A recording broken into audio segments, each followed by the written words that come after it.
Hello, my name is Mike Roderick. I'm going to talk to you today about how to take charge of your recovery. You really can make a difference in your recovery. My basic point here is you can improve your recovery from a procedure, surgery, or illness by being proactive, prepared, and positive. And studies are also beginning to indicate that your positive attitude may actually improve your recovery, not just mentally, but physically. I'm going to show you an example of my positive recovery from a surgery, and then I'll highlight an excellent article published in the Stanford magazine that discusses this interaction between the mind-body, basically between your attitude and your physical recovery. I had a bunion condition in both of my feet that caused my big toes to angle in toward the smaller toes. I was playing racquetball and my feet were beginning to hurt more and more as I played. And I finally found a surgeon that understood what was going on. In my case, bone surgery were required to correct the condition. Bone surgeries in each foot, one at a time. For my first surgery, I had no idea what to expect. I was a newbie. Before my second surgery, I took control of my recovery. It was quicker, easier, and faster. So, for my first surgery, I was given prescriptions ahead of time for 2 strong pain medications to use after the surgery. The pharmacist caught me and said, "You're in for a world of hurt with a foot surgery. Take the pain medications. Don't let the pain get ahead of you." Well, the surgery went well. I took all the prescribed pain medications, and I ended up in the emergency room with strong chest pains. Although it felt like my heart, the chest pains were caused by GERD, which is a stomach condition. It was the combination of the pain medications and my leg being elevated all the time. I felt like I was sleeping semi-upside down because the leg was elevated so high. And that played havoc with my stomach. So I was off to a rocky start on my first surgery, but my foot actually healed nicely. After 3 weeks in a cast and 2 weeks in a boot, I was free to go. The door to the dungeon had opened and was letting me out. I've always been a runner, so I went down to the beach and cautiously started running in the soft sand. Oh, the pain pre-surgery was totally gone. I was elated. I felt like I was flying. I wasn't going that fast. I was trying to be careful. But compared to crutches, and I just felt like I was flying.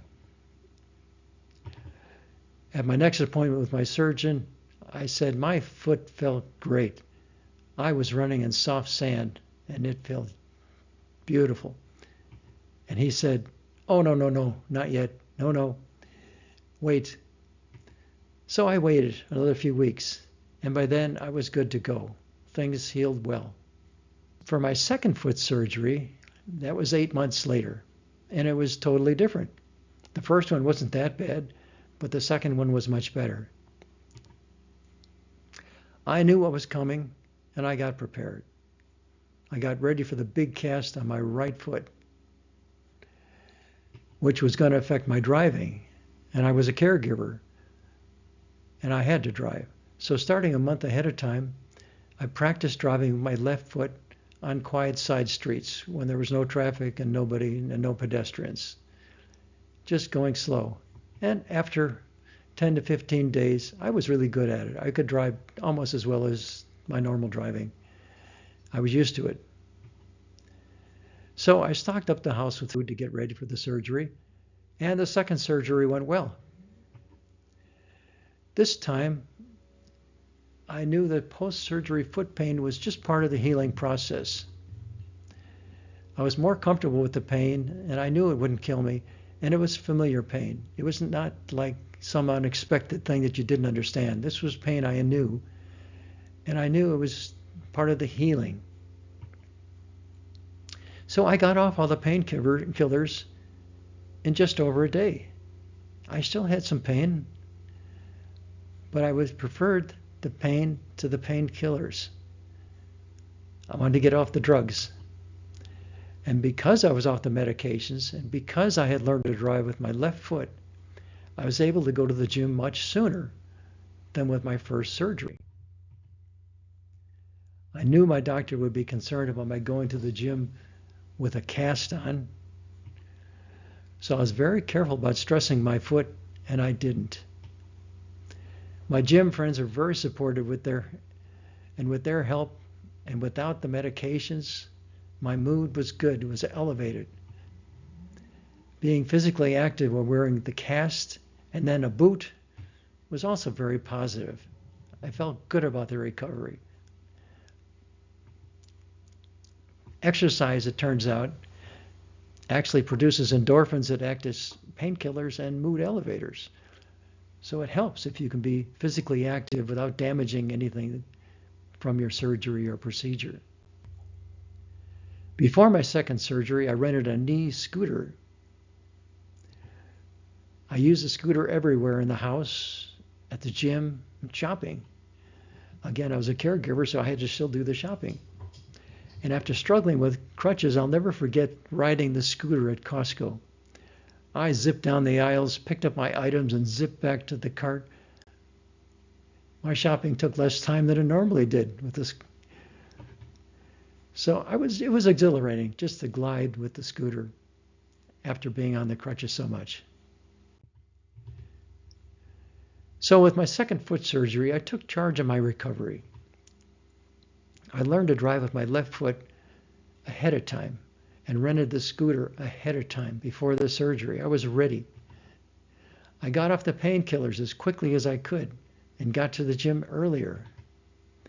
The gym social interaction was super helpful when I otherwise would have been isolated at home. The second foot surgery was so much easier than first. Now I'd like to talk about an article that Sam Scott wrote in the Stanford magazine. He describes the work performed by Dr. Aaliyah Crum, who's been researching the interactions between the mind and body. And by this, I mean the interaction between your attitude and your physical recovery. I want to say that Dr. Crum's work is beginning to show a positive attitude can improve your recovery, not only mentally, but physically. Her work with other researchers is showing that the positive suggestions to her study participants is actually producing improvements in their blood work. She provides mounting evidence, but she's careful not to say that she's proven yet that this mind-body connection works like she describes. I leave it to you to read the article and form your own conclusions. But I believe that Dr. Crum's work is one more indication that you can help your recovery by being proactive and positive. You can find her article, You Better Believe It, in the Stanford magazine. It's December 2022 issue, page 34. This is the link, and I will leave a link that you can click on at the bottom of this YouTube video in the description section. And it will download the article right to your computer or phone. So here are my recommendations for a recovery plan.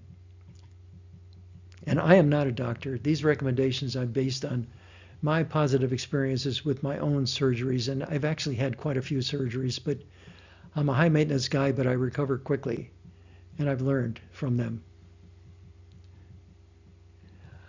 Also, I want to say that there's no way I can know what you are going through. Every person is different, every body is different, but I think these suggestions would help most people in most situations. First of all, if you'd be disabled, work out the logistics such as transportation and meals with your family and friends ahead of time. You don't want to be scrambling after your surgery. Here's a key point. Carefully select your doctor well ahead of time for any surgery or procedure if your situation is not an emergency. If your doctor is going to refer you to another doctor to perform your surgery or procedure, try to get to know that doctor before your procedure surgery, months ahead of time, if possible. Make sure you like and trust this second doctor because your outcome will be in his hands.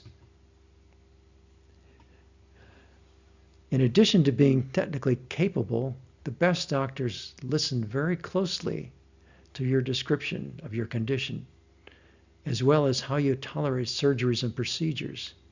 You want to get a doctor who's a real listener.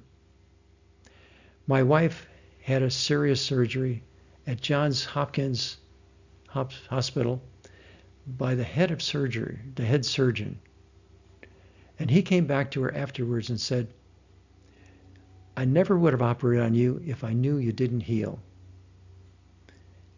And my wife turns out to be super sensitive. Neither my wife nor I knew this, but she's super sensitive to procedures and surgeries. And she didn't heal for a long time. If she had known that, and if she had told the doctor, he would have done something else. I had a situation where I had a cataract surgery coming up.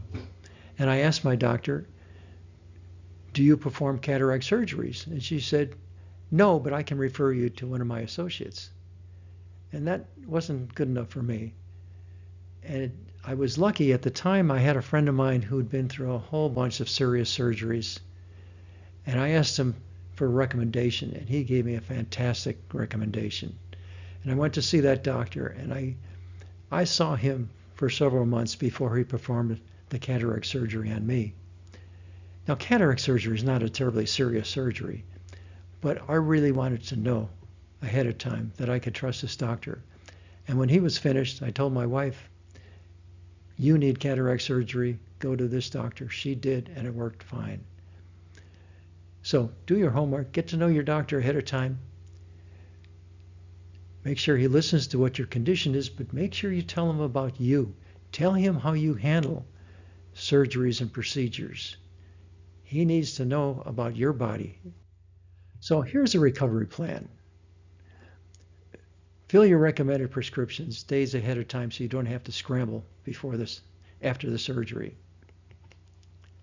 Put your pills in a small container each night for the next day. The next day, even if you just had surgery and you're woozy, you'll know if you took your pills just by counting the ones that are left. Stock up with food and the things you'll need ahead of time. And with the help of your doctor or therapist, lay out a therapy plan if that's appropriate for you. Super important.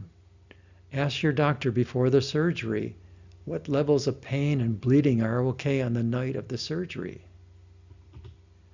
What symptoms are not okay and require a phone call to the doctor or trips to the emergency room.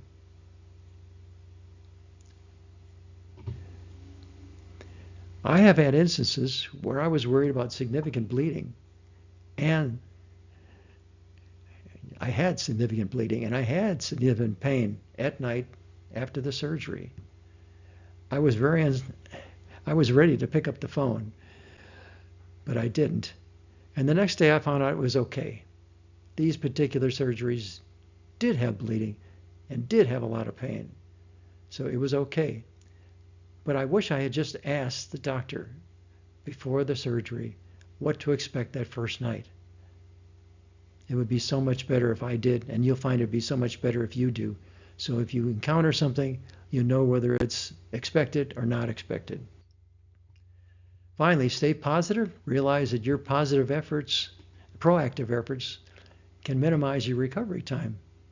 Based on the Stanford article, staying positive may actually help you physically. Stay social. Keep in contact with your friends and family any way you can. Try not to get isolated at home. Get more rest than usual. And get physical exercise as soon as it's safe for your condition. It'll elevate your mood. Okay, I'd like you to share some of your thoughts and experiences, if you would, with your recoveries and procedures in the comments below. What worked for you and what didn't? And do you have any tips for the rest of us? your comments could help someone else. Bottom line, you can improve your recovery by taking charge, taking control. Also, if you would, please help me promote this video by clicking subscribe in the lower right-hand corner of the screen.